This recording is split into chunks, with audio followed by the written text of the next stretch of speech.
সর্বশেষ যে বক্তব্য তাদের এসেছে তাতে কিছু নসিহত করা হয়েছে আমাদেরকে। এই নসিহত আমি মনে করি না যে এটার কোনো প্রয়োজন আছে আমাদেরকে এভাবে করার। আমরা বাংলাদেশে নির্বাচন কেমন হবে এটা নিয়ে আমরা আমাদের প্রতিবেশীদের উপদেশ চাই না। আমরা এই সরকার ডে ওয়ান থেকে স্পষ্টভাবে বলে আসছে যে আমরা একটা অত্যন্ত উচ্চমানের মানুষ যেন গিয়ে ভোট দিতে পারে সেই পরিবেশ সৃষ্টি করতে চাই, যে পরিবেশ গত 15 বছর ছিল না।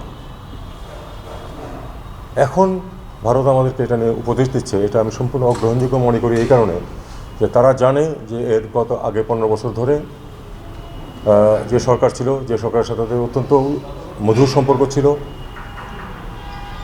তখন কিন্তু এই যে নির্বাচনগুলি প্রহসনমূলক হয়েছে তখন তারা একটু শব্দ উচ্চারণ করে না। এখন সামনে একটা ভালো নির্বাচনের দিকে আমরা যাচ্ছি, এই মুহূর্তে আমাদেরকে নসিহত করার তো কোনো প্রয়োজন নেই। আমরা জানি আমরা কী করবো। আমরা একটা ভালো নির্বাচন করবো যেটাতে মানুষ ভোট দিতে পারবে এবং যাদেরকে ভোট দেবে তারাই নির্বাচিত হবে, যেটা এর আগে গত 15 বছরে ঘটেনি। তো এই জিনিসটা আমাদের কাছে সম্পূর্ণ অগ্রহণযোগ্য।